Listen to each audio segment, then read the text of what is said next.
미생물이라는 게 도대체 어떤 놈들이냐?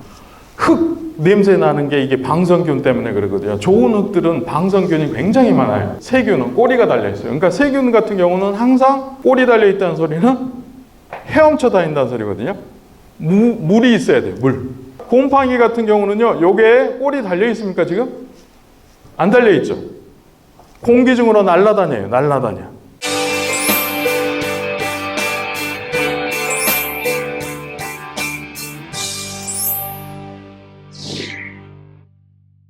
여러분들 다시 인사드리겠습니다. 전남대학교 김영철입니다. 이게 뭐냐면 작물입니다. 작물. 여기 작물 밑에 여기 뿌리에 뭐 붙어 있는 거 보이시죠? 이게 미생물입니다. 미생물. 조그마한 미생물. 그래서 이 미생물들이 식물의 건강에 얼마나 중요한 역할을 하는지를 지금까지 한 20년, 30년 동안 제가 박사학위 과정부터 계속 하고 있는 그런 분야거든요. 제가 주제를 받은 게 미생물의 이해와 농업적 활용, 주제가 무지하게 넓더라고요. 그래서 여러분들하고 미생물에 대해서 간단하게 제가 말씀을 좀 드릴게요. 여러분들 지문을 쭉 타고 들어가면 이런 세포들이 있는데요. 한 1000배 정도 작은 게 이게 미생물입니다. 미생물이라는 게 도대체 어떤 놈들이냐? 이거를 여러분들이 알고 계셔야 돼요. 기본적으로. 그래서 미생물은 여러분들 잘 알고 계시는 곰팡이. 곰팡이 이놈들 골칫거리죠. 농민들한테도 골칫거리고 뭐 맨날 병 많이 일으키는 게 대부분이 곰팡이거든요. 작물에. 사람에도 곰팡이, 무좀도 곰팡이잖아요. 근데 이게 이제 좋은 놈들이 이제 세균이라는 놈들이 있는데요. 이 세균이라는 놈들이 크게 보면 그램 양성균, 방성균, 그램 음성균이 이 세 종류가 있는데 방성균은 여러분들 많이 들어보셨죠? 흙 냄새 나는 게 이게 방성균 때문에 그러거든요. 좋은 흙들은 방성균이 굉장히 많아요. 그래서 흙 냄새 나는 이런 것들이 좋은 균들이 많은데 여기서 그램 음성균이라고 하는 놈들은 실제로 동물이나 사람이나 식물에 병 일으키는 놈들이에요. 근데 지금 FMC나 전 세계적으로 회사에서 개발되고 있는 좀 미생물 제품들은 다 어디에 들어가느냐? 이 빨간색. 양성균에 들어갑니다. 그래서 왜 전 세계적으로 그램 양성균들을 제품으로 만들어서 효능이 있고 이것들을 제품으로 만드는지 여러분들이 오늘 이제 끝나시면 아시게 될 겁니다. 그래서 여러분들이 지금 판매하고 계신 미생물의 효능에 대해서 아셔야 됩니다. 어떻게 사용하고 어떻게 효과적으로 사용할지. FMC 제품도 한 3그룹이 있는데요. 이런 것들도 어떻게 효율적으로 써야 되는지를 제가 이제 오늘 조언 겸 자료를 좀 준비를 했습니다. 그래서 회사에서도 아마 조금 도움이 됐으면 좋겠는데요. 자, 이게 곰팡이입니다. 곰팡이가 이게 실 모양이 있거든요. 여기 실 모양을 해줬죠. 이게 보통 우리가 곰팡이 피면 잿빛 곰팡이나 흰가루병 나면 이게 하얗게 보이잖아요. 이런 것들이 보이는 거거든요. 균사랑. 요게 세균입니다. 세균 같은 경우는 여러분들이 이제 꼭 알아두셔야 할 게 뭐가 있냐면요. 막대기 모양이죠. 막대기 모양이고 이게 뭐가 달렸냐면 꼬리가 달려 있습니다. 꼬리. 세균은 꼬리가 달려 있어요. 그러니까 세균 같은 경우는 항상 꼬리 달려 있다는 소리는 헤엄쳐 다닌다는 소리거든요. 물이 있어야 돼요. 물. 그러니까 곰팡이 같은 경우는요. 요게 꼬리 달려 있습니까 지금? 안 달려 있죠. 공기 중으로 날아다녀요. 날아다녀. 네. 그런 차이점이 있어요. 그 다음에 미생물 같은 경우는요. 이름이 있습니다. 이름. 김영철. 김이 성이고 영철이 이름입니다. 그죠? 네. 여기도 성이 있고요. 이름이 있습니다. 네. 근데 대한민국의 김영철이가 아마 3위 안에 들 겁니다. 그죠? 이름, 숫자로 많은 걸로. 근데 저 김영철하고 서울에 있는 김영철하고 능력이 똑같을까요? 이름은 같더라도 다르죠. 그러니까 같은 균이라고 그래도요. 다 달라요. 바실러스 서브틸리스 이름이 똑같다고 그래갖고 기능이 똑같냐? 절대 아닙니다. 그러니까 실제로 요것들은 여러분들이 어떻게 아시면 되냐면 이 성하고 이름 밑에 세부명이라는 게 있습니다. 빨간색으로. 그래서 여기 CNU라고 하는 거나 M5 요거 균주 이름이 중요합니다. 저게 뭐를 나타내느냐 하면 이게 무슨 효능을 가지고 있다. 회사에서 개발된 제품들이 어떤 효과가 있다고 명확하게 저 세부명으로 이야기를 해야 되는데요. 보통 기술센터에서 파는 거는 바실러스 서브틸리스라고 그래요. 바실러스 서브틸리스 똑같다 그런 이야기를 하거든요. 그 절대 같은 게 아니에요. 이름이 같다고 같은 게 아니다. 꼭 명심해 두시고요. 조금 이따가 제가 설명을 해드리고, 그 다음에 또 하나가 중요하면, 이름이 중요하고 하나는 또 뭐가 중요하냐? 숫자가 중요합니다. 숫자.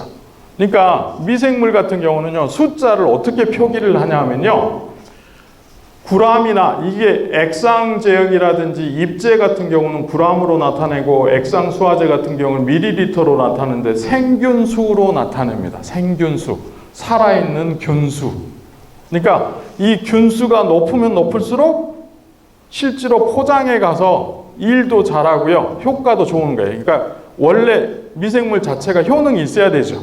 근데 균수가 낮잖아요.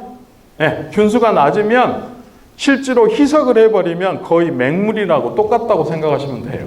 네, 그러니까 균수가 굉장히 중요하다. 균 이름하고 균수가 중요하다고 이제 여러분들 이제 알아두시면 좋을 것 같고요. 자, 먼저 이제 심각한 이야기 하기 전에 우리 건강도 중요하니까 사람 이야기 좀 한번 해볼게요. 사람.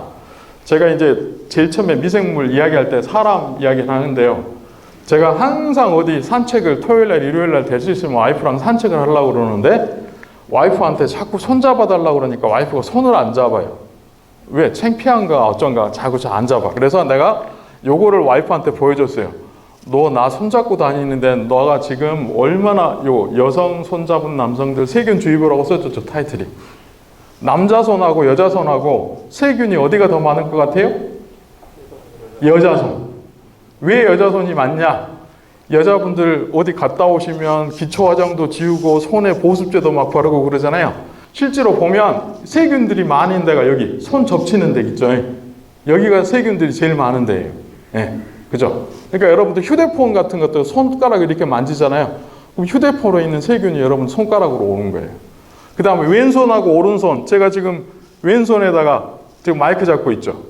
왼손하고 같은 사람도 왼손에 있는 세균하고 오른손에 있는 세균하고 달라요. 그 정도로 균들의 종류가 금방금방 바뀌고요. 다 다릅니다. 그 다음에 제가 가족 이야기 좀 할게요. 제가 아들이 아토피가 있어요. 근데 아토피가 왜 있냐면 난 최근까지 몰랐는데 아들이요, 어렸을 때부터 저 닮아서 머리가 너무 커가지고 와이프가 제왕절개에서 애를 낳았어요. 근데 여러분들이 제왕절개를 하잖아요. 그러면 엄마 뱃속에서 자연분만을 하면 세균으로 샤워를 하고 나오는데 공기 중에다 바로 나와버리잖아요. 그러면 공기 중에 있는 균들이 붙어요. 그래서 제왕절개 한 사람들이 실제로 애들이 아토피가 훨씬 많아요. 면역계. 또 하나가 뭐냐면 와이프가 직장이 있어요. 맞벌이를 하는데 모유수유를 안 한 거예요. 모유수유. 네. 그래서 모유수유를 안 하는데 보니까 모유 중에는 이제 중요합니다. 올리고당이라는 게 있어요. 이 올리고당을 애들이 신생아들이 이 소화를 못 시켜요. 근데 모유 중에 있는 올리고당이 왜 중요하냐? 여러분들 요즘 프리바이오틱이라고 많이 들어보셨죠? 종편 방송에 박사님들 나오셔갖고 올리고당이 중요하니까 올리고당 먹어라. 왜 먹으라 그러냐? 이게 유산균에 먹이다고 맨날 그런 이야기 많이 하잖아요. 그죠? 근데 이걸 못 먹었네? 이 올리고당을 먹으면 뭐가 좋냐? 이 올리고당에 비피도박테리움이 이거를 먹어요. 그러면 무슨 문제가 생기냐? 이게 애들 장내에 뭐가 많이 생길까요? 이 비피도박테리움이랑 균들이 많이 생겨요. 그래갖고 유해균들이 실제로 적어지는, 그래서 유익균들이 많이 자라거든요. 그래서 이게 유산균 중에 하나예요. 비피도박테리움이라고 그래서 이제 프로바이오틱이라고 여러분들 많이 들어보셨죠? 자, 이거 보실까요? 왼쪽에 있는 사람하고 오른쪽에 있는 사람하고 차이가 뭐냐면요. 왼쪽에 있는 사람들은 똑같은 양을 먹어도 이 사람은 칼로리가 한 200칼로리 나오고요. 제가 와이프가 제 반쪽이에요. 와이프는 제가 뷔페를 데리고 가잖아요. 10개 플레이트를 먹어도 살이 안 쪄요. 저는 물만 먹어도 살쪄요. 체질이. 그게 왜 그런 줄 아세요? 이 사람의 장 안에는 이게 한 10년 전에 사이언스라고 저널에 논문에 낸 건데요. 이 사람은 똑같은 이 음식물을 먹어도 칼로리가 많이 생성이 되는 거예요. 실제로 제가 동영상을 가져왔는데 시간상 동영상은 안 보여드릴게요. 근데 여기 같은 경우는요, 장내 미생물이 두 개가 달라요. 두 사람이. 그러니까 이 사람들 같은 경우는 여기에 있는 장내 미생물을 이 사람한테 옮기잖아요. 그러면 살이 쑥쑥쑥 빠지는. 그래서 요즘 의학에서 요즘 이제 뭐 다이어트 유산균도 나오고 별 유산균이 다 나오는 거죠. 그런 이유 때문이에요. 그래서 유산균 이야기를 조금 더 할게요. 그래서 유산균 같은 경우는 실제로 우리가 어렸을 때는요, 엄마 뱃속에서 유산균을 갖고 나와요. 20대, 30대까지는 문제가 없는데 나이가 이제 50대, 60대 가시잖아요. 그러면 증상이 뭐가 나요? 변비도 많이 생기고 뭐 좀 안 좋은 게 많이 생겨요. 병도 많이 생겨요. 그 이유가 뭐냐면 이게 좋은 균이에요. 우리가 소위 이야기하는 유산균, 프리바이오틱이라고 하는 건데요. 나이가 먹어가면 점점 줄어들고 있죠. 예. 근데 여기 해골바가지 그려진 거 있죠. 예. 해골바가지 그려진 게 실제로 저게 유해균이라고 그래요. 저게 뭐냐면 암도 일으키고 별 이상한 병 다 일으키는 놈들이 요 놈들인데 이게 점점 증가하고 있죠. 나이 먹으니까. 그죠? 그리고 이게 실제로 보시면 건강한 사람들은 어린애들 보면요. 애들 이 바나나 모양의 대변을 나오는데 나이 먹고 그러면 이게 대변도 잘 안 나온 데다가 뭐 짧고 굵다든지 뭐 가늘고 이런 현상이 일어나는 것들은 유익한 균이 없는 거예요. 우리 장내에. 예. 그리고 여러분들 보시면 고기 먹은 다음날 아침에 화장실에 가면 와이프 한 10분 동안 못 들어가게 하거든요. 저 못 들어가게 와이프가 저한테. 왜? 요것 때문에. 냄새 안 나요, 여러분들? 고기 먹는 다음날? 많이 나죠. 그 이유가 뭐냐면요. 실제로 이게 제가 이제 인터넷 찾아봤어. 변비의 정의가. 여러분들 변비가 있다. 그러면 나 장내 미생물이 이게 상이 별로 안 좋구나. 그런 생각을 하셔야 되는데 일주일에 2회 이하로 대변을 본다든지 대변을 보기 아주 어렵다. 그러면 여러분들 이제 장내 미생물이 상이 별로 안 좋은 거예요. 그걸 바꾸셔야 돼. 예. 그래서 이런 좋은 나쁜 균들이 있으면 무슨 문제가 생기냐면요. 이 발암 물질도 나오고요. 여드름도 나오고 기미도 나오고 아토피도 나요. 예. 근데 실제로 여드름 같은 경우도 실제로 이런 이 유해 미생물들이 작용을 해가지고 이게 여드름 난다는 것도 알려져 있습니다, 실은. 그래서 뭐 요즘 프리바이오틱이라고 여러분들 많이 들어보셨죠? 프리바이오틱. 이게 농업 미생물하고 관련이 있어요. 그래서 제가 여기다 소개를 해드리는데 프리바이오틱이라고 하는 거는 뭐냐 하면 이런 좋은 미생물, 사람한테 좋은 미생물의 먹이에요, 먹이. 같이 먹어야지 이게 효과가 있지. 제가 유산균 제 매제한테도 추천을 했더니 이 사람은 유산균 하나씩 맨날 먹는데 효과 없다고 나한테 투덜투덜하는 거예요. 그래서 너 뭐 먹니? 그랬더니 맨날 햄버거에 스테이크 먹고. 그러니 효과가 없지. 이런 거랑 같이 먹어야 된다. 프리바이오틱이랑. 네. 이해하셨죠? 그래서 이런 미생물들이 굉장히 좋은 게 많은데요. 자, 이제 보세요. 여러분들이 당장 유산균을 내가 한번 먹어야 되겠다. 그러면 여러분들이 이제 약국에 가서 약사한테 달라고 그러지 마시고 여러분들이 가서 고르셔야 돼. 네, 고르는 방법 가르쳐 드릴게요. 자, 보세요. 이게 사람한테 효과 있다고 하는 유산균이 5종이 있습니다. 5종. 자, 이게 소장이고요. 장내 미생물이라고 그러죠? 사람의 장은 소장이 있고 대장이 있습니다. 소장에 락토바실러스, 애시도필러스, 락토바실러스가 2장이 있고요. 대장에 비피도박테리움. 이 3개가 실제로 지금 사람 몸에 건강에 유익하다고 알려진 균들입니다. 그래서 우리가 유산균 하죠. 그 유산균은 뭐를 이야기하는 거냐면 요거를 이야기하는 거예요. 락토바실러스. 락토바실러스가 유산을 생성해서 유산균이라고 그래요. 그 다음에 비피도박테리움은 유산균이라고 안 해요. 이걸 유익균이 비피도박테리움이라고 그러는데 이 5개 있는 게 중요해요. 그래서 제가 실제로 그러니까 여러분들이 유산균 먹었는데 효과가 없다는 이유는 잘못 드시고 계신 거예요. 그래서 제가 약국에 가서 유산균 있는 데로 다 내놓으시오. 그랬더니 한 2, 30가지를 쫙 내놓더라고요. 그래서 뭐 하려고 내놓아요? 그랬더니 내가 골라서 먹으려고. 보세요. 그래갖고 제가 하나 고른 게 있어요. 이게 상표명도 다 지웠어요, 제가. 여러분들 골라서 드셔야 돼. 보세요. 락토바실러스 몇 개 있어요? 2, 4, 6, 8, 10 몇 개. 숫자도 세기 되게 힘드네. 그 다음에 비피도박테리움도 몇 개 있어요? 여기 있어. 요거 균이 있는 게 중요한 게 아니라, 예? 균이 있는 게 중요한 게 아니라 여기 안에 뭐 있어요? 프록토 올리고사카리드, 올리고당 있네요? 그 다음에 여기 스테롤라이스 파우더, 그러니까 쌀 분말, 멸균된 쌀물만 안에 캡슐 안에 다 들어있어요. 그리고 캡슐 안에가 균수가 몇 개가 있냐? 300억 개. 캡슐 하나에. 그러니까 캡슐 하나에 뭐 들어있어요? 미생물에 먹이 있지. 쌀 분말하고, 그 다음에 미생물도 13종 있죠. 균수도 300억 개 있어요. 요거 아침 먹고 요거 갔다가 요거 먹고 출근하다가 저 실수할 뻔했어요. 화장실 뛰어가야 되는데 화장실이 없어. 펴고 사무실까지 뛰어갔다니까. 화장실 뛰어갔다고. 벨트 풀르고. 벨트 꽉 째면 좌우지가. 이게요, 실제로 미생물이라는 게 이런 거예요. 여러분들이 알고 쓰셔야지 제대로 이게 효능이 있는 거지, 뭐 과대 광고 이런 거 믿으셔갖고는 안 됩니다. 사람이 보면 작물에다 그대로 설명하면 딱 맞는 거예요. 사람도 마찬가지고 작물도 똑같다. 아까 슬라이드에 좋은 균, 나쁜 균 15%, 작물도 마찬가지예요. 작물의 장은 어디냐? 작물의 장내세균 내가 말씀드렸죠? 작물의 장은 어디냐? 여기에 뿌리. 토양이 아니라 뿌리.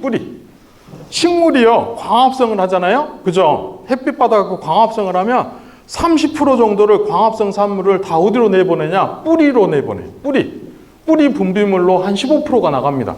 근데 이놈들이 지네들도 먹기 바쁘고 증식하고 수확을 내야 되는데 왜 뿌리에 내냐? 자기 뿌리 주위에 좋은 미생물들을 막 리크루팅 하는 거예요. 실제로 좋은 놈들을. 그래서 실제로 여기 뿌리에 좋은 균이 15%, 나쁜 균이 15%, 이게 정상적인 토양에 있는 균입니다. 네, 밸런스가 잘 갖춰져 있죠. 근데 우리나라 같은 경우는 이게 잘 안 되죠. 왜요? 연작을 계속 하잖아요. 그죠? 연작을 해야 되고, 그 다음에 화학 비료 같은 것도 많이 줄 수밖에 없죠. 왜 그래요? 우리나라 같은 경우는 양분이 부족한 땅이에요. 기본적으로. 그러니까 화학 비료가 자꾸 들어가니까는 토양의 화학성 같은 게 점점 안 좋아지는 거거든요. 그러니까 뭐가 점점 늘어나요? 요게 점점 늘어나는 거예요. 요게 줄어드는 거예요. 좋은 균들이. 예. 그 원리예요. 그러니까 실제로 BR 아이스크림 가면 요만한 스푼 주죠. 플라스틱 스푼에다 흙을 하나 딱 뜨면 그게 한 1g 됩니다. 그 1g 안에 들어있는 균입니다. 이게 정상적인 균입니다. 정상적인 균. 균이 세균이 가장 많아요. 한 1억에서 10억 정도 됩니다. 토양 안에. 예. 그리고 나서 여기에 방성균이나 이게 다 세균입니다. 이게 제일 많고, 그 다음에 이게 이제 나쁜 균이라 그랬죠. 곰팡이가 한 20만 개 됩니다. 이건 총량입니다. 총량. 예. 근데 여러분들이 요거 딸기, 예? 아니, 고추, 역병 걸려서 죽은 거거든요. 여기는 실제로 요거는 이 토양 안에가요, 1g당 이 역병균이 10만 개가 넘어야지 병이 납니다. 그러니까 10만 개가 안 됐다. 병 안 납니다. 그러니까 농도가 중요한 거예요. 농도, 균 농도. 병원균도 마찬가지예요. 병을 내려고 그러면 일정 수준 이상이 돼야지 병이 나지, 병원균이 있다고 절대 병 나는 거 아니에요. 이제 미생물, 좋은 미생물하고 나쁜 미생물하고 병원균하고 차이가 뭐요? 세균 중에서도 식물에 병 내는 세균이 있어요. 식물에 좋은 균도 있어요. 그 차이가 뭐냐면요, 먹고 있는 거는 똑같은데 뭐가 다르냐? 좋은 미생물, 우리가 오늘 이것만 이야기할 겁니다. 바실러스. 소위 고초균이라고 하는 겁니다. 고초균. 그래서 요거 같은 경우는 양분을 먹고 작물에 이로운 대사물질을 생산합니다. 대사물질이라고 그래요. 저게. 그래서 작물한테 좋은 물질들을 막 내니까 작물에서 자꾸 뿌리에서 이놈들을 자꾸 리크루팅 하려고 그러는 거죠. 그 다음에 실제로 요거 이 바실러스나 방성균이나 트라이코더마 같은 경우는 살균하는 물질도 내고요. 살충하는 독소도 내는 놈도 있고요. 그 다음에 이게 오늘 핵심 포인트인데요. 면역하고 생장 촉진도 합니다. 생장을 촉진해? 세균이? 빨리빨리 자라게 하는 거예요. 튼튼하게. 네. 이런 특성이 있는가 하면 병원균들 같은 경우는 이것도 똑같이 배지를 먹어가지고 얘네들은 대사물질을 내는데 작물한테 해가 되는 물질을 내는 거예요. 그러니까 작물한테 얘는 병원균인 거예요. 우리 인간의 관점에서 봤을 때. 그죠? 그러니까 똑같은 미생물인데 하나는 작물한테 안 좋은 건 내고 하나는 좋은 건 내니까 우리가 제품으로 만들고 얘네들은 어떻게든지 죽이려고 그러는 거죠. 그죠? 그래서 실제로 미생물들은요, 크게 두 개로 나눠보면 하나가 생장을 좋게 하고 면역을 증진해주는, 우리 이제 갑자기 면역이 왜 나왔죠? 우리 코로나도 지금 백신 이야기 나오잖아요. 백신이 나오면 뭐 코로나가 더 이상 안 걸리니까 이게 어떻게 된다. 백신 나올 때까지 우리 뭐 내년에 되면 코로나 백신 나와가지고 우리가 코로나도 뭐 문제 없이 지내면 좋겠는데, 작물에도 백신이 있어요. 백신. 이게 면역을 실제로 증진하는 걸 백신이라고 그러거든요. 그래서 요거 같은 거는 프로바이오틱이라는 용어를 쓰고요. 프리바이오틱. 얘네들은 항상 얘랑 같이 써야 돼. 이거 뭐라고 그랬죠, 이거? 먹이라고 그랬죠. 근데요, 거의 대부분의 농업기술센터나 거의 대부분 회사에서는 뭐만 쓰라고 그러냐? 요거만 쓰라 그래. 미생물 효과 좋으니까 미생물만 쓰셔. 효과가요, 농가분들이 원하는 그 수준이 안 나와요. 미생물 자체만으로는. 뭐랑 같이 써야 돼요? 요거랑 같이 써야 돼. 그러니까 FMC로 이야기하면 뭐를 써야 돼? 루헨스하고 아쿠도하고 동시에 써야지 농가분들이 원하는 그런 만족할 만한 결과물이 나오지, 아쿠도 하나만 해갖고도 효과가 나오는데 농민들이 거기에 만족을 못해. 돈 대비해가지고. 그러니까 이해하셨죠? 그러니까 실제로 저는 FMC에서 그런 전략을 굉장히 잘 짰다고 그래서 누가 했는지 굉장히 천재인 것 같아요. 제가 옛날부터 생각했던 거를 그걸 그대로 적용하고 계시더라고. 그래서 여기에 보시면 뭐 바실러스 종류들이 굉장히 많은데요. 여기 이제 또 하나가 있는데요. 살충하고 살균 미생물이 있습니다. 요게 대표적으로 여러분들 잘 알고 계시는 뭐 바실러스 서브틸리스도 있고 비티균 있죠. 여러분들 비티균 많이 파시죠? 요즘 비티균 농민들이 별로 안 찾아. 왜? 비티균 같은 경우는 효과가 좀 늦게 나와요. 한 3일 정도 돼야 돼요. 근데 비티균은 왜 안 찾냐?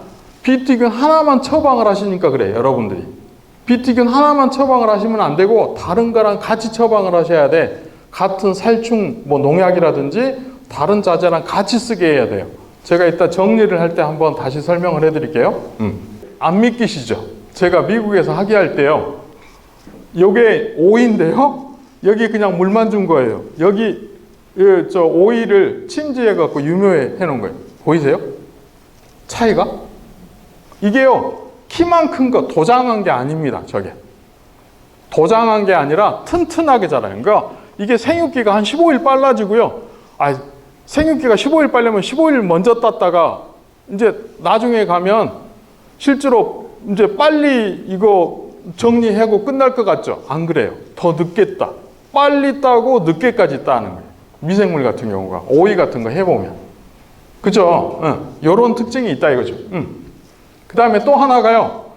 이런 면역하고 관련된 생장 촉진, 지금 아쿠도하고 같은 그런 미생물들이 가지고 있는 특성이 요런 생장하는 게 있고, 또 하나가 이런 게 있습니다. 이게 뭐냐면요, 아쿠도 같은 제품을 토양에다가, 여기 지금 이 수박인데요, 여기다가 여기는 관주한 거고 여기는 그냥 물 주고 나서 대학원생이 그냥 이거 한 15년 20년 전에 그냥 가만히 놔둬버려서 물 안 줬어. 14일 동안. 그러고 나서 오면 나 물 안 줬네 그러고 이거 축 처지니까 물을 줬어요. 여기 다 죽어버렸죠. 여기 지금 뭐예요? 다시 살아남죠. 그러니까 가뭄이라든지 고염 같은데 내성이 생겨요. 이걸 면역이라고 그래요. 또 하나가 중요한 게 뭐여서, 여기 보시면 여기가 지금 여기 무철이고 여기는 지금 다 미생물을 어디다 넣느냐? 뿌리에다가 넣는 거예요. 뿌리. 장내 미생물이 식물에는 뿌리에다가 이런 거는 집중적으로 넣으셔야 돼요. 뿌리에 넣었더니 여기 흰가루병 걸려 있는 거 보이시죠? 요거 안 걸리나요? 걸리죠. 약하게 걸리는 거예요. 우리가 이야기하는 백신 같은 경우도 독감 예방 주사 맞듯이, 근데 똑같은 균을 여기다 넣었는데 여기 같은 경우는 세균 머무니병, 이건 곰팡이병이고 세균병, 여기 무철이 같은 경우는 많이 걸렸는데 이거는 반점이 몇 개 안 보여요. 자, 곰팡이병도 안 걸린다, 세균병도 안 걸린다. 바이러스 한번 해봤어요? 바이러스? 여러분들 바이러스는 약도 없죠. 요게 바이러스, 지금 여기 CMV가 신초에 지금 나온 게 보이시는데 여기는 바이러스도 안 걸려. 자, 이거를 뭐라고 그러냐면 면역이라고 그래요. 그러니까 아쿠도 같은 제품들은 생장 촉진뿐만 아니라 뭐도 해요? 병을 잘 안 걸리게 해주는 그런 특징을 가지고 있는 게 이런 바이오 스티뮬런트라 그래요. 미국에서는 이런 개념이 있는데 우리나라에는 이런 개념이 아직 없어요. 예. 자, 그러니까 요것들은 이제 살균하는 균들이, 요거 이제 제피곰팡이, 시드름병, 여러 가지 복잡한 병들을 이렇게 못 자라게 하는 거 있죠. 요게 이제 실제로 이런 균들이 토양의 뿌리에 붙어 있으면 무슨 문제가 생길까요? 저런 것들이 식물체를 침입하려고 그래도 얘네들이 무서워갖고 못 가. 여러분들 어렸을 때 맨날 그 골목길 가다 보면 동네 이만한 덩치 큰 형들이 야 이래 봐 돌아가잖아요. 그거하고 똑같은 거예요. 네. 그 다음에 이제 살충하는 미생물도 있어요. 이게 담배 거섬이 다방인데요. 여기는 실제로 먹으면 이렇게 다 죽어버려요. 유충이. 그래서 살충 미생물들은 주로 유충을 죽여요. 유충. 성충 같은 거는 날아다니니까 못 죽이고 잘. 그러니까 유충 죽이는데 굉장히 효과적인 게 이런 살충 미생물들이 대표적으로 뭐 여러분들 잘 아시는 총체 백 죽이는 백광균 뭐 그런 것들도 이제 곰팡인데요. 바실러스도 대표적인 그런 균들이 몇 개가 있습니다. 자, 근데 지금 이제 이런 균들이 어떻게 개발되는지를 한번 제가 스토리를 설명을 해드리고 조금 더 깊이 한번 들어가 볼게요. 요거는요, 한 50년 전부터 미국에서 제일 처음에 시작된 건데요. 미국에서요, 요게 이제 이게 미생물을 어떻게 분리했는지 볼게요. 이거를 밀을 재배하는 데서 초창기에 연작을 하면 무슨 문제가 생겨요? 연작하면 맨날 병 들잖아요. 당연히 그럴 수밖에 없죠. 왜? 병원균 숫자가 점점 늘어나니까 나쁜 놈들이. 그리고 유익한 균들은 점점 숫자가 줄어들어요. 공간은 딱 한정되어 있는데. 그죠? 그런데 이거를 계속 재배하다 보니까 어떻게 병이 안 나더라 이거죠. 그 토양은 이거를 발병 억제 토양이라 그래요. 그러니까 여러분들 농가분들 토양에서도 다른 농가는 병이 많이 나는데 어떤 농가 같은 데 가면 병이 안 나는 데가 있어요. 그런 농가분들은 이 토양 안에가 그 병을 죽이는 미생물들이 아예 존재를 하고 있는 거예요.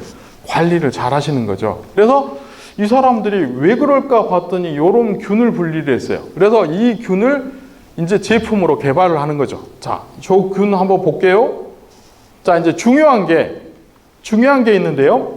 이 균이 있다고 해서 무조건 병이 안 걸리냐? 보세요. 이게 균수예요. 10의 4승.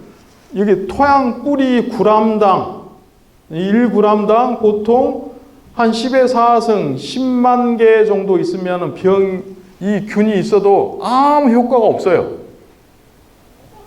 지금 병이 그대로 나오고 있어요. 병 발생률이 80% 정도 나오고 있습니다. 근데 이 균이 100만 개, 뿌리 g당 100만 개 이상이 올라가고 1000만 개 정도 가까워 가니까 어떻게 해요? 병이 점점 줄고 있는 게 보이시죠? 그러니까 이게 뭐가 중요해요? 균수가 중요한 거예요. 균수. 저 균이 있다고 해서 무조건 병이 안 나는 게 아니라, 그러니까 실제로 농업기술센터 아무리 살균력 좋은 거 맨날 갖다 때려 부어봐도 균수가 낮으면 효과가 없는 그런 이유예요. 그게. 예. 자, 그리고 나서요. 자, 이거 이제 한번 봅시다. 이게 이제 요 균도 균을 못 자라게 하고, 이게 곰팡이균인데 요 균도 못 자라게 해요. 자, 여기 보면 똑같은 균인데 뒤에 이름이 세부명이 다르죠. 두 개가. 그죠? 두 개가 다르죠. 이 두 개가 다른데 요거 기술센터에서는 뭐라고 그러냐? 요 두 가지가 똑같다. 이것만 보거든요. 플레이트 상에서, 실험실 상에서 요게 균을 못 자라게 하니까 저게 효과가 있다고 그렇게 홍보를 해요. 저거 써라고. 근데 보시면 요 두 가지 균주를 가지고 실험을 해보면 요 균주 같은 경우는 15일 정도 지나니까 균수가 몇 가지 떨어지죠? 10에 100만 개 밑으로 떨어지죠. 예. 앞에 슬라이드에 보셨다시피 저거 효과가 있을까요? 없죠. 요 균주 같은 경우는 어때요? 1000만 개로 계속 유지가 되네요. 그죠? 예. 토양 뿌리다. 저거 이 둘 중에 효과가 어떤 게 더 좋을까요? 위쪽. 당연히. 그러니까 회사에서 이런 다양한 작물에 실험을 해보고 요런 균들을 골라서 제품으로 만들어서 판매를 하는 겁니다. 네. 그러니까 기술센터는 그냥 공짜로 주는 거고, 예? 회사 거는 돈 주고 사야 되는 거죠. 그죠? 수많은 연구를 투자해가지고 하는 건데, 그죠? 식물이 병이 날라고 그러면요. 병이 날라고 그러면 세 가지 조건이 딱 맞아야 되는데요. 세 가지 조건. 지금 이제 미생물 이용해서 병해충 방제하는 쪽으로 넘어가려고 그래요. 식물이 병이 날라고 하면 세 개가 맞아야 되는데, 하나가 식물이 여러분들 잘 아시는 감수성 품종이어야지.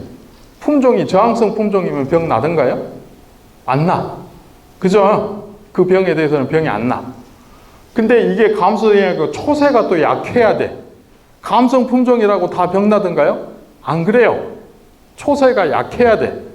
튼튼하게 자라면 감성 품종도 병 잘 안 나요. 그 다음에 또 하나가 중요한 게 아까 우리 이야기했죠. 역병 예를 들었는데 균수가, 병원균 수가 몇만 개 이상이어야 돼, 무조건? 10만 개 이상이 돼야지 병이 나요. 10만 개 이상이 돼야지. 네. 자, 그 다음에 또 하나가 환경이 맞아야지. 온도하고 습도. 우리나라는 여름에 병해충이 많이, 봄에도 병해충 많고 그런 이유가 뭐예요? 온습도가 딱딱 맞거든요. 그러니까 이제 병이 나는 거죠. 근데 실제로 요 셋 중에서 하나라도 안 맞잖아요? 그럼 병이 안 납니다. 점점 줄어드는 거예요. 그래서 지금까지 우리가 병해충 방제하려고 그러면 뭐만 죽어라고 했어요? 요거만 죽어라고 이 숫자를 줄인 거죠. 요거만 죽어라고 했던 거죠. 요것만. 예, 요거. 병원균 죽이려고 살균제 나오지, 살충제 나오지 그랬잖아요. 지금까지.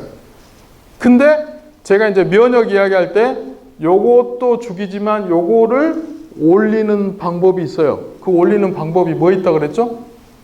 미생물이라는 거죠. 미생물. 자, 봅시다. 미생물. 자, 이제 병원균 여기 있고 작물이 있어요. 작물. 똑같이 놔뒀는데 삼각형 중에서 내가 이제 뭐 넣었어요? 온도 환경 대신에 미생물을 넣었네. 그죠? 미생물은 뭐 하는 미생물이 있다? 살균하는 미생물, 살충하는 미생물이 있다 그랬죠. 그러니까 직접적으로 살균을 하면 숫자를 줄일 거 아닙니까? 선충도 죽이는 미생물도 있을 거고, 그죠? 그 다음에 요 미생물들이 하는 기능 중에 하나가 내병성, 작물의 병을 적게 걸리게 해주는 그런 미생물들이 있더라 이거죠. 그래서 요거게 이제 바이오 스티뮬런트라고 그럽니다. 우리나라 같은 경우는 저는 이제 미생물 비료라고 해야 될지 어째야 될지는 모르겠지만 이 부분이 미생물 비료로 들어가 있는 경우가 굉장히 많습니다. 실제로. 그래서 오늘은 여러분들이 여기에 들어가는 제품은 어떤 식으로 써야 되고 여기에 들어가는 제품은 어떻게 여러분들이 지도되고 처방도 해야 되는지를 그런 거를 실제로 농가분들한테 어떻게 활용할 수 있는 그런 기술들을 조금 이따가 설명을 좀 해드릴까 합니다. 제가 이제 실험했던 내용으로 한번 소개를 해드릴게요. 이거는 뭐냐면요. 실제로 현미경 찍어놓은 겁니다. 이게 뿌리 현미경 찍어놓은 겁니다. 뿌리 부위예요. 뿌리 털입니다. 뿌리 털 부분에 여기 바깥에 여기 똘똘똘 붙어 있는 게 있죠. 이게 뭔지 아세요? 미생물. 그러니까 미생물이요. 그냥 여러분들은 지금까지 뿌리 하면 그냥 뿌리라고만 생각하셨죠. 이 뿌리 부분에 뿌리 두께만큼 두꺼운 미생물들 층이 있어요. 미생물 층. 근데 이 미생물들이 좋은 미생물이면 요 식물체는요 수확할 때까지 별 문제 없이 다 수확합니다. 근데 이게 병원균이다 그러면 이 식물체는 이미 수확량도 안 나오고 병도 많이 나올 수밖에 없죠. 그죠? 그래서 요거 같은 경우는요 요런 미생물들을 관주를 해갖고 붙인 거를 그냥 배지 위에다 올린 거예요. 요거 미생물이 빨갛게 보이는 게 이게 미생물이고요. 요거는 미생물 안 넣은 거. 지금 뭐 피어 있어요? 곰팡이 피어 있는 거 보이시죠?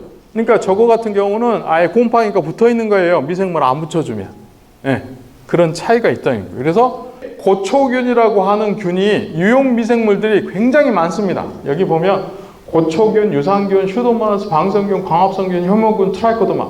기술센터에서 주로 배양해서 주는 게 효모균, 광합성균, 유산균, 고초균 키워서 줍니다. 그래서 제가 미생물 강의하다 보면 마이스터 강의하다 보면 이 양반들이 맨날 질문하는 게 요 4개 어떻게 써야 돼? 그래서 나는 뭐라고 그러냐면 3개는 다 버려버리고 뭐만 쓰라고 그러냐? 바실러스만 쓰세요. 4개 다 쓴, 4개 다 쓴다고 효과가 더 좋은 것도 없어요. 내가 그러거든요. 효모는 뭔 효과만 있어요? 효모, 여러분들 빵 만들 때 효모 쓰죠? 그 다음에 광합성균도 뭔 효과만 있어요? 자, 유산균도 뭔 효과만 있어요? 근데 저거 가지고 뭐 병도 막내, 뭐도 막내, 막 그런 이야기 무지하게 많이 하거든요. 그러니까 그런 이야기 듣고 있으면 진짜 답답하죠, 저는. 이게 등록 기준입니다. 대표적인 효과하고 측정 방법이 제시를 돼야 되는데요. 대부분이 기술센터 거는 이거는 아예 없고요. 다른 비료로 되어 있는 것들도 이런 것들이 거의 없습니다. 그러니까 제가 이제 농업인들한테 강의할 때 저런 거 없으면 아예 쓰지 마세요. 그러거든요. 효과 있는 것만 쓰시라고. 어차피 돈 들여갖고 쓰는 거 누가 옆집에서 좋다고 그래서 막 쓰시지 마시고 효과 있는지 물어보라고 그래요. 여러분들한테 가서 물어보라고 그래. 이게 무슨 효과 있는지. 그러니까 여러분들 알고 계셔야죠, 이제. 그죠? 그 다음에 또 하나, 미생물 이름도 있어야 됩니다. 이름. 그러니까 내가 가서 표를 보고 이름을 있는지 없는지 꼭 보라 그러거든요. 효능. 이 이름이 뭐하고 같으냐? 효능하고 같다는 거죠. 효능. 저는 이름만 딱 보면 이게 무슨 효능이 있다고 압니다. 그러니까 여러분들도 이제 효능하고 이름하고 세부명하고 딱 매치해갖고 알고 계셔야 됩니다. 네. 자, 또 하나가요. 미생물 제품에는 또 뭐 있어요? 유효기간이 있습니다. 그러니까 저한테 강의받는 사람들은 가면 여러분들 귀찮게 합니다. 유효기간 지난 것 같은 경우는 가서 요 유효기간 지났는데 이거 새 걸로 바꿔줘. 그런 많이 하거든요. 유효기간이라고 하는 거는 성분이 보증하는 기간이에요. 그러니까 보통은 2년 내지 4년이 성분이 보장이 돼 있어요. 그러니까 2년 동안 4년 동안은 내일 모레가 되더라도 여러분들 우리 먹는 제품들도 더 유효기간이 있듯이 미생물도 이거 생물이다 보니까 유효기간이 있어요. 그래서 국내에서 보면요, 이제 저 같은 경우 미생물 쓰시는 분들이 친환경 하시는 분들도 많이 쓰시는데 저는 친환경뿐만 아니라 관행 농가들도 미생물 쓰면 효과가 좋다고 굉장히 보고된 것도 많고요. 특히 미생물 같은 경우는 관행 농가들에서 효과를 보는 사람들이 더 많아요. 실제로. 친환경 하는 사람들보다. 근데 여기가 병해충 관리용 친환경 자재를 보면 충 관리용은 식물 추출물이 대부분입니다. 약 30% 됩니다. 이게 전체. 왜 그럴까요? 고삼, 님 이런 게 실제로 보시면 여러분들 아시겠죠? 네, 충. 근데 병해 관리용은 뭐가 미생물이 한 17% 되고요. 미네랄, 황이라든지 보르도액 같은 경우가 몇 프로 정도 돼요? 한 16% 정도 됩니다. 그러니까 요거 두 개 합하면 30% 식물 추출. 이게 거의 대부분 시장을 다 차지합니다. 그죠? 근데 보시면 미생물 제품은 제가 미생물을 다 한번 조사를 해봤는데요. 제가 미생물 바실러스 스트랩토 방생균이고요. 이거는 트라이코도마라고 해가지고 곰팡이고요. 이거 슈도모나스인데 보면 대부분 뭐죠? 바실러스. 그러니까 실제로 이제 바실러스가 굉장히 중요한 부분을 차지하고 있고요. 이거는 여러분들이 저보다 더 잘하실 거예요. 요즘은 이제 진흥청에서 몇 년 전에 속 차려서 이제 진흥청에서 이걸 FARC라고 그래가지고 미국에서 A, B, C, D 돼 있는 걸 우리나라 말로 가나다라 이렇게 바꾼 거예요. 똑같이 분류표를 해놓은 건데 여기 보면 살균제 작용 기작을 제가 이제 정리해 놓은 건데 여기 보면 쭉 이렇게 돼 있죠. 여기에 보면 바라고 써져 있는 거 있죠. 여기 뭐 있어요? 바실러 서브틸리스라고 돼 있네요. 바실러 서브틸리스. 그죠? 요거 같은 경우는요, 여러분들이 쉽게 생각해서 요거는 세포막 파괴를 하는 거거든요. 근데 요거랑 요 호흡독의 다그룹이랑 혼합을 하면 이게 뭐가 되는 거죠, 지금? 합제가 만들어질 수 있어요. 근데 여러분들이 잘못 알고 계시는 것 중에 하나가 미생물 제품은 살균제 농약하고 혼합하면 안 된다고 알고 계십니다. 근데 그거는 사실이 아닙니다. 맞기도 하고 틀리기도 하는데요. 맞는 거는 뭐냐? 이런 미생물 제품들은요, 뭐하고 혼합하면 안 되냐면 여기 가스카마신이나 농용신이나 사이클린, 이게 항생제 제품이죠.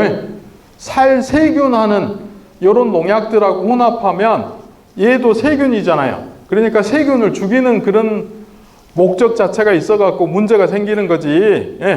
저게 실제로 요게 다른 것들 같은 경우는 곰팡이 죽이는 거거든요. 요거랑 혼합해 갖고는 아무 문제가 없는 거예요. 그래서 여러분들이 요거는 활용을 하실 때 요거 하나보다는 여러 개 다른 균들하고 합제 만들어 쓰면 효과가 굉장히 좋은 거고요. 제가 면역 이야기 많이 했죠. 면역 이야기를 많이 했는데 이 면역에서 실제로 여기 기주 저항성 유도라고 써졌죠. 차 그룹에 들어있는 게 이게 면역 활성제예요. 면역 활성제. 지금 아쿠도 같이 요런 게 면역 활성제, 플랜트 스티뮬런트라고 그러잖아요. 그러죠? 그런 제품들이 여기에 들어가 있어요. 대표적인 게 비오넴이라든지 요런 게 들어있는데 여기 미생물 뭐 넣어놨어요? 제가 바실러스 넣어놨죠. 아쿠도 같은 제품들이 여기에 들어간다. 네. 그죠? 저는요, 아쿠도는요, 그 연면 시비하는 것보다는 토양 관주하는 게 최고 효과가 좋은 거고요. 연면 시비하는 거는 연면 시비하면서 그거는 효과문으로 보면 한 10분의 1 정도밖에 못 쓰시는 거예요. 그러니까 아쿠도는 주로 뿌리에다가 넣는 게 좋고요. 지금 제가 면역 이야기 말씀드리죠. 아쿠도 같은 경우는 바이오 스티뮬런트는 발근하고 생육 촉진하는 것도 있고 면역하는 게 있죠. 면역 같은 경우도 뿌리에 줬을 때가 제일 좋은데 경엽살표에도 면역 활성은 활성이 돼요. 이게 생장이라든지 면역 활성 두 가지를 다 보려고 그러면 관주로 가는 게 좋고 옆면에서 효과가 나는 거는 면역 활성이 좋다. 아쿠도 같은 경우는요. 기술센터 거를 1톤을 배양을 해갖고 1톤을 배양했잖아요. 그걸 1리터로 압축해 놓은 거라고 생각하시면 돼요. 그러면 미생물도 1000배로 농축이 될 거고 미생물이 내는 대사물질 있죠. 그것도 1000배로 농축되어 있는 거예요. 그러니까 미생물 하나만 생각하시면 안 되고 미생물이 내는 대사물질도 1000배로 농축이 돼가지고 입에 뿌렸을 때 그 대사물질, 미생물 자체보다는 미생물이 냈던 대사물질이 농축되어 있는 그게 실제로 효과를 보이는 겁니다. 이거 같은 경우가 아쿠도 이 고초균이 왜 제품이 많은지를 지금 설명을 해드리려고 그러는데요. 이게 보통 기술센터에서 배양해서 농가들한테 주는 균입니다. 이거는 영양분이 굉장히 많아요. 여기는 뭔 영양분만 많냐? 미생물이 먹고 살 영양분만 잔뜩 줘요. 그러니까 미생물들이 어떻게 돼요? 막대기 모양으로 되어 있죠. 이게 현미경으로 찍은 겁니다. 이게 영양세포라고 그럽니다. 요것들은요. 실제로 스트레스라든지 토양에 자외선 같은 거 쏘면 금방 죽습니다. 근데 이게 오랫동안 놔두고 영양분이 없고 이게 제품에 들어있는 아쿠도라든지 그런 제품에 들어있는 고초균의 모양입니다. 이게 다르죠, 모양이. 그죠? 이게 내생포자라고 그래갖고 구멍이 주머니 하얀색 이런 것들이 보이잖아요. 얘네들은요, 100도씨 물 팔팔 끓여도 안 죽습니다. 얘는요, 한 60도 올라가면 죽습니다. 그러니까 이게 실제로 제품이 유효기간이 2년이나 4년이나 되는 이유가 어째요? 회사에서는 전부 다 요런 형태로 만들어갖고 제품 안에 들어있는 거예요. 아쿠도 안에 들어있는 제품은 요 상태로 들어있어요. 기술센터 거는 요 상태로 들어있고, 그 다음에 다른 제형화가 안 돼 있는 미생물 제품은 다 어떤 상태로 돼 있어요? 요 상태로 돼 있어. 그러니까는 실제로 유통을 하고 그럴 때 균이 팍 죽어버리는 거예요. 그래서 우리나라는 미생물 비료나 농약 등록할 때 보증균수 10에 몇 승이죠? 6승이죠. 그러니까 그런 회사한테 근데 글로벌 스탠다드는 6승은요. 여러분들이 100배나 1000배 이상 하면 균수가 몇 개예요? 3승. 1000개밖에 없어. 그게 가서 일하겠어요? 물 뿌리는 거하고 똑같지. 그죠? 그러니까 균수가 중요하다고 이야기하는 이유가 그거예요. 자, 그래서 이제 바실러스에 대해서만 오늘은 공부를 하겠는데요. 바실러스는 크게 세 그룹으로 나누는데요. 바실러스 서브틸리스, 아밀로르키페션스, 벨렌제니스 이 세 그룹들 같은 경우는 주로 살균력이 굉장히 뛰어난 균입니다. 살균력. 그래서 보통 여러분들이 살균제로 판매하고 있는 거의 대부분 제품은 요 셋 중에 하나, 둘, 세 개가 다 섞여 있는 것들이 대부분이고요.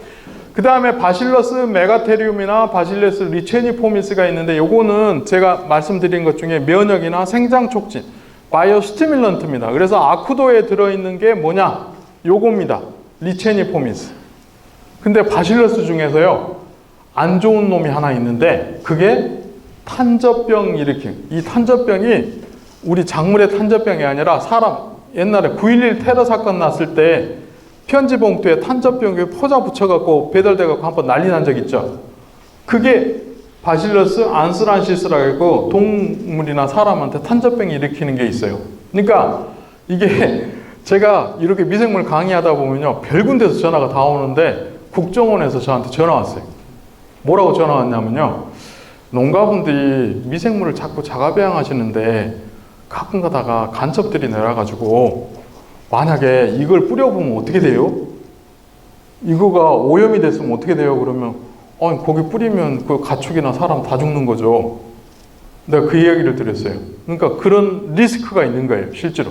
네, 대량 배양하는 거예요. 그래서 글로벌 회사에서는 글로벌 스탠다드 같은 경우는 균수도 10의 9승, 10승 이상이 돼야 되고 이 대사물질도 농축하는 제형화, 자기네들이 가지고 있는 것들이 이런 오염균이 없어야 됩니다. 근데 실제로 발효하는 사람들이나 이런 사람들은 그런 개념 자체가 없죠. 그 다음에 여러분들 잘 아시는 대표적인 바실러스균, 이거 뭐 거의 역사가 100년이 넘을 겁니다. 비티균 있죠, 비티균. 예, 비티균 같은 경우는 실제로 얘네들은요, 맞아서 죽는 게 아닙니다.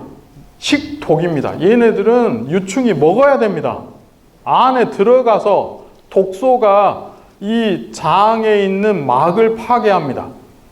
장출혈이 일어나서 죽는 거예요, 얘가.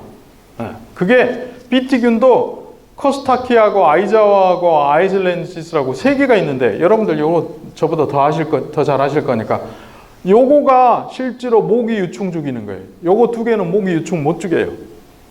밑에 거. 그러니까 실제로 모기 나는 데다가 요거 넣잖아요. 요거 모기 유충도 죽여요. 그러니까 같은 비티균도 기능이 다 다르다. 그 다음에 이제 미생물 농약 쪽으로 넘어가는데 농약 중에서 제가 미생물 강의 듣는 많은 마이스터 강사분들한테 추천하는 게 BT 식독제하고 바실러스 살균제 2개를 추천합니다. 그래서 실제로 BT균 같은 경우는 다 보시면 뭐 있어요? 나방류잖아요. 그죠? 근데 저거 하나 갖고 부족하다는 거죠. 그래서 보통 나방류에 등록되어 있는 다른 화학농약이랑 혼합해서 쓰시라 그래요.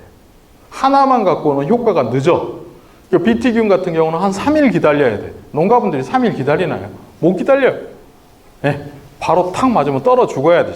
그러니까 이거는 완효성으로 오랫동안 보관해갖고 2가지 기작으로 죽이면 내성도 안 생깁니다. 또 하나가 이제 바실러스 서브틸리스 이 그룹인데 이게 이제 아트플랜 뭐 요런 게 여기에 지금 FMC에서 준비하는 것 같은데요.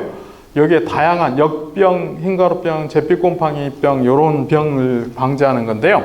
대표적으로 여러분들이 이제 왜 기술센터나 다른 미생물 제품들이 효과가 없는지를 이 사람들이 미생물 전공자들이 실제로 왜 이 사람들이 미생물 전공하지 않은 사람들이 미생물 제품을 다루는지는 모르겠지만 보시면 BT균 같은 경우도 보면 BT균이 이만큼 한 25% 있고요. 여기 뭐 있어요? 계면활성제하고 안정제하고 증량제, 농약이 기본으로 들어있어야죠. 그죠? 농약에는 기본으로 들어있어야 돼. 근데 기술센터에서 나오는 거는 그거 뭐 진흥청에서 미생물 배양해갖고 뭐 100배 뿌려라. 저게 농민들이 넣어요? 못 넣어요? 못 넣어요? 못 넣어. 그러니까 효과가 없는 거예요, 실제로. FMC에서 지금 런칭하려고 기다리는 아트플랜이라고 하는 건데요. 보세요. 바실러스 벨렌젠시스, 바실러스 서브틸리스. 여러분들 이제 벨렌젠시스하고 서브틸리스하고 아까 뭐 효과 있다 그랬어요? 살균 효과. 그 다음에 균수가 얼마예요? 10의 10승이네. 100억 개네. 밀리리터당. 그죠? 그래서 이 사람들이 저는 FMC에서 뭐 전략적으로 직원분들이 굉장히 스마트하시다는 게 저는 이 미생물들 같은 경우는요, 지상부 병보다는 지하부, 토양병 컨트롤하는데 효과 탁월하다고 제 마지막에 이제 슬라이드에 넣었는데, 이거를 토양병 방지한다고 그렇게 해놨더라고요. 소개를. 그래서, 와, 진짜로 미생물에 대해서 제대로 알고 계시는 분들이 계시구나. 그렇게 생각을 했어요. 그래서 여기 보시면 요것도 제대로 넣어요. 항생제 계열은 피해주라. 그러니까 여러분들도 이제 항생제 계열만 빼고는 나머지는 다 바실러스 계통은 쓰셔도 된다는 거고요.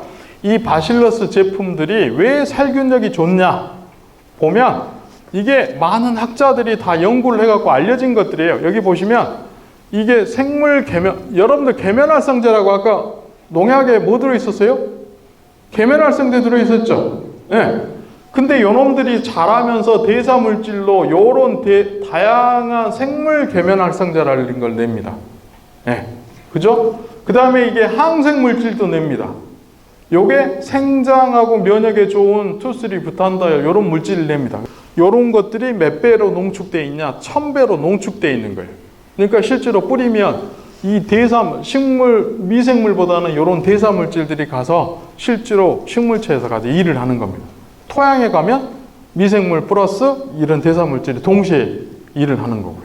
그 다음에 이제 이거 같은 경우는 미생물 쓰실 때 보증기간이 2년 내지 4년이 기본이라는 거. 보증기간, 약효 보증기간을 꼭 여러분들도 확인을 하시라는 거죠.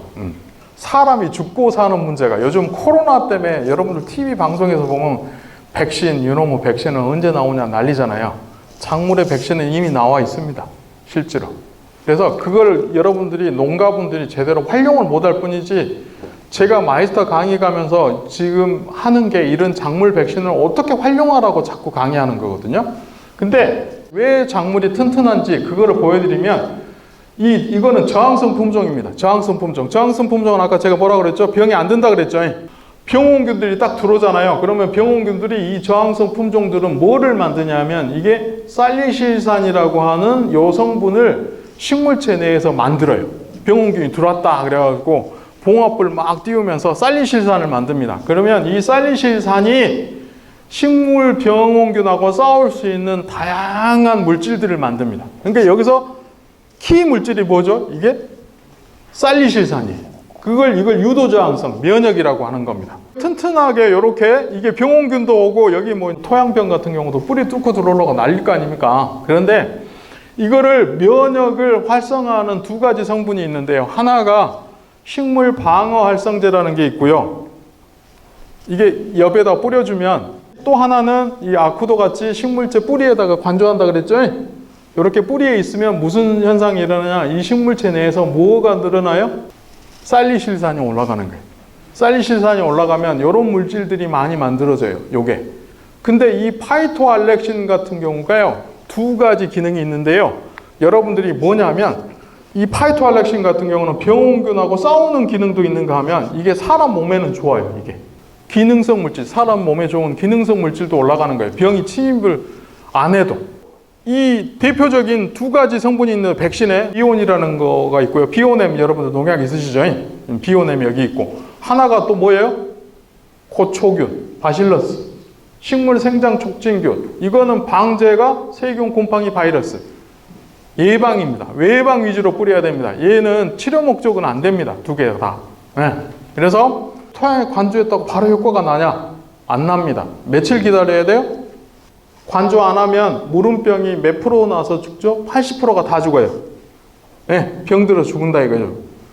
근데 이걸 관조를 하면 실제로 이게 병이 하루, 관조하고 나서 하루, 이틀, 3일, 4일, 5일 정도까지 가서도 한 4, 5일 정도 되면 이게 병 발생률이 확 줍니다. 그죠? 그러니까 언제 늘어나요? 최고가 돼요? 일주일. 그러니까 우리도 백신 맞을 때 요즘 독감 백신 맞으라고 그러잖아요. 네, 바로 효과 안 납니다. 사람이 반응을 해갖고 뭐 해야 돼요? 네, 면역 활성이 돼야 되잖아요. 기간이 되잖아요. 그리고 독감 예방주사 매년 맞잖아요. 얘도 한번 면역이 됐다고 그래서 평생 가면 좋을 건데 얘도 어때요? 면역력이 점점 떨어져. 한 2주 지나면 다시 올라가는 거 보이시죠? 네, 미리 넣어서 실제로 작물이 면역이 되게 해놓고 나서 요것도 주기적으로 한 2주에 한 번씩 계속 가야지 이게 면역이 유지가 되지. 안 그러면 얘도 면역도 없어진다. 그런 이야기고요. 실제로 요런 작물들은 제가 FMC에서 자료가 없어가지고 제가 실험했던 걸 몇 개를 보여드리겠는데요. 이런 걸 처리를 하면 무슨 현상이 일어나요? 밝은 역 보이시나요? 네. 토양, 잎에도 이렇게 뭐 색소, 안토시아닌 색도도 많이 생기지만 토양의 뿌리, 밝은 역이 좋아지는 게 보입니다. 그리고 전반적으로 여러분들이 이 줄기의 직경들이 두꺼워집니다. 마늘을 유묘기 때 한쪽은 침제한 거고 한쪽은 침제 안 하고 그냥 심었어요. 농가들이. 눈에 보이시나요? 어디가 침제한 걸까요? 딱 이게 경계예요. 우리 마크도 안 해놨죠. 여기 있고 여기 있고 이렇게. 네. 작물들은 제일 약할 때가 언제냐? 사람도 제일 약할 때가 어디예요? 언제예요? 어렸을 신생아 때죠. 작물도 마찬가지예요. 작물. 유묘기 때하고 정시 갈 때가 그때가 제일 약할 때입니다. 여기 보시면 자엽이 전개될 때가 제일 약하고요. 정시 갈 때가 제일 약해. 그러니까 실제로 FMC의 아쿠더라든지 루엔스 같은 경우도 이게 실제로 아마 제가 생각하기에는 이때 주로 활용을 하라고 저는 알고 있는데 그 이유가 뭐예요? 이때가 제일 약하거든, 작물이. 정식하고 나서 뿌리 활착하고 나면요, 실제로 얘네들은 자기가 면역이 활성화가 돼가지고 병 잘 안 걸립니다, 실제로. 유효 연수가 2년이네요, 그죠? 네. 그 다음에 이거 1 곱하기 10의 11승, 1000억 개네요, 1000억 개, 그죠? 그러니까 1톤을 농축해갖고 어디다가 넣었다고 생각하시면 돼요. 100ml에 농축해놨다고 생각하면 돼요. 근데 여러분들 꼭 생각하실 거는 미생물 균수 플러스 뭐라고 그랬죠? 대사물질이라. 대사물질을 꼭 잊어버리시면 안 돼요. 대사물질. 그 다음에 이게 아까 제가 말씀드렸던 바실러스 리체니포미스. 리체니포미스라고 써졌죠. 요거 세부명이 있어요? 없어요? 있죠. RTI. 그러니까 바실러스 리체니포미스라는 게 수도 없이 많아요. 전 세계에. 요거는 FMC에서 보증한 효능이 있다고 보증하는 세부명이에요. 그러니까 여러분들이 이제 나중에 보시면 뿌리에 접종하기 전에 뿌리에 접종하면 뭐가 늘어나는 거예요? 뿌리 발근력이 엄청 좋아져. 그러니까 여러분들이 미생물 제품이 제대로 일하고 있냐 안 하고 있냐를 보려고 그러면 발근력이 좋아지냐, 뿌리가 발근력이 좋아졌다 그러면 이건 미생물이 제대로 일하고 있네. 발근력이 안 좋다, 관주를 했는데 그러면 이게 일을 안 하고 있는 거예요, 아쿠도가. 그 다음에 이제 중요한 게 아쿠도 같은 경우는 다른 미생물 제품 같은 경우는 실제로 보면 어때요? 500ml 1리터. 왜 100ml에 이 500ml 것보다 더 비싸요? 그러고 물어봐요. 여기는 500ml에 1억 마리 들어있는데 이게 1000억 마리 있으면 1000배가 많으니까 이게 가격을 1000배를 받아야 되는데 몇천 원 더 비싸다고 나한테 뭐라고 그러면 말이 돼요? 그랬더니 그러네요. 그러고 가시더라고. 아쿠도 같은 제품은 식물 면역 활성제 생장 촉진제라 그랬죠. 그러니까 사람으로 이야기하면 뭐라 그랬죠? 유산균이라 그랬어요. 유익균이라고 하는 거는 뭐가 같이 따라가야 된다고 그랬죠? 프리바이오틱. 예. 유산균의 먹이도 같이 따라다녀야 되고, 그 다음에 이거는 실제로 식물의 비료 성분하고 스티뮬레이트, 작물의 생장을 촉진하고 이런 거를 하려고 그러면요. 미생물 하나 갖고 부족해요. 뭐가 같이 들어가야 되냐? 작물 생장 영양제가 같이 들어가야 돼. 근데 FMC에서 그걸 제대로 짚은 거예요. 그래서 미생물 제품은 글로벌 회사들이 별로 이렇게 제껴놓고 있어요. 아쿠도하고 루엔스를 같이 쓰면 좋은 게 뭐냐면, 루엔스가 뭐죠? 루엔스라고 하는 거를 찾아봤더니 여기에 휴믹산, 휴민, 풀빅산이 있다고 그래요. 이게 이제 어떻게 보면 작물의 영양소, 여기에 또 뭐 있어요? NPK도 들어있잖아요. 그런 상태가 있고, 여기에 뭐 들어있습니까, 이게? 탄수화물이 들어있습니다. 탄수화물. 저 탄수화물이 뭘까요? 뭐를 위한 탄수화물을 넣어놨을까요? 이 아쿠도에 먹이를 넣는 거예요. 먹이. 그러니까 이게 같이 들어가면 실제로 요것들은 작물한테 영양분을 줘서 작물이 튼튼하게 자라기도 하고, 요것들이 이 아쿠도가 이 뿌리에 가고 잘 적응해서 실제로 살 수 있게 먹이를 같이 준 거예요, 실제로. 근데 거의 대부분 제품은 먹이를 안 줘. 프리바이오틱을 안 줘. 그러니까 어떻게 해요? 못 자라고 금방금방 없어지는 거죠. 농약 같은 경우나 미생물 제품 같은 경우는 실제로 제가 이제 가장 많이 질문 받는 게 혼용 문제. 내가 농약하고 혼용 문제는 말씀드렸죠. 예. 그러니까 세균제, 항생제 계통만 쓰지 말고 다른 건 다 써도 된다 그랬고, 이제 미생물 제품에 황제가 있습니다. 황이 두 종류가 있습니다. 바이오황도 있고, 옛날에 바이오황에는 공짜로 주다가 요즘 안 줘. 그렇죠? 그 다음에 황 같은 경우가 친환경 농가들이 많이 쓰는 게 뭐예요? 황토유황을 씁니다. 황토유황 같은 경우는 오래 만들어 놓으면 pH가 얼마까지 올라가 보냐? pH가 약 12까지 올라갑니다. 네. 이거는요, 미생물 제품 같은 경우는 알칼리가 적입니다. 그러니까 보르도에 가고 절대 섞으면 안 됩니다. pH 8이나 9 정도는 괜찮은데요. 네. 극산성, 강산성하고 강알칼리 제품하고는 절대 섞으면 안 되는 게 미생물의 효능을 다 죽여버려요. 그래서 그것만 주의하면 돼요. 그러니까 저 같은 경우는 석회 유황합제 같은 경우도 황토 유황합제 같은 경우나 그런 것도 pH, 혼용해서 쓸 때 pH를 맞춰서 써라. 저게 pH가 12가 올라가면 약해도 나거든요. 근데 이거를 많은 분들이 모르고 쓰시고 계시더라고요. 미생물 제품이 두 종류가 있습니다. 아쿠도가 있고 요것들 같은 경우는 살균 살충제입니다. 살균 살충제하고 아쿠도는 바이오 스티뮬런트라고 하는 거는 쓰는 방법이 달라져야 된다. 그래서 얘 같은 경우는 항상 식물 영양제, 루엔스 같은 거랑 같이 혼용을 해서 써야 된다. 그래야지 효과가 최고로 난다. 얘네들은 토양에 관주했을 때 얘가 루엔스에 있는 이런 탄수화물 뿐만 아니라 효과가 금방 나오는 이유가 뭐냐면 식물에 영양제도 되어있고 미생물에 좋은 이런 효능이 같이 상승 효과를 보이게 해야지 농가분들도 금방 만족하는 그런 수준에 올라오지 미생물 하나 갖고는요 들쑥날쑥해요. 왜? pH도 다르고 뭐 다 다른데 그 효과 기대하기가 굉장히 힘들거든요. 이런 살균제용, 살균 살충제용 같은 경우는 보통 이게 살균제 같은 경우는 유황제라든지 다른 화학농약으로 섞으면요 더 효과가 더 좋아요.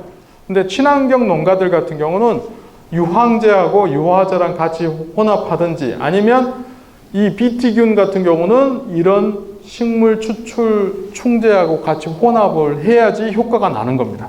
근데 이게 정량을 쓰는 게 아니라 발량 4분의 1만 써도 효과가 하나 쓴 것보다 2배, 3배는 훨씬 더 높아요. 그래서 이렇게 전략적으로 여러분들이 처방을 하실 때 이렇게 처방을 하시고 농가들한테도 이렇게 활용을 해 주시면 좋을 것 같고요. 이런 곰팡이병 박으려면 넘버원이 뭐예요? 여기 생화학 농약이에요. 생화학 농약. 유기농 자재 같은 경우 황이라든지 보르도액이나 이런 것들이 넘버원이고요. 약간 바실러스 제품 살균제들은 약간 떨어집니다. 그죠? 네.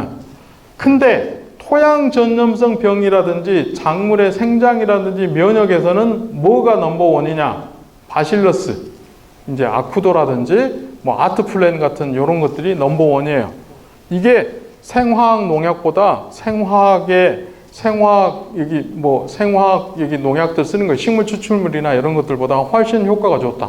토양병에나. 그래서 선충이라든지 대표적인 토양이 뭐 선충도 문제가 굉장히 많이 되잖아요. 그런 것도 방제를 하려고 그러면 이런 미생물이라든지 이런 기반을 활용하시는 게 가장 효과를 많이 본다고 하는 내용들로 오늘 강의를 마무리를 하도록 하겠습니다. Here we go.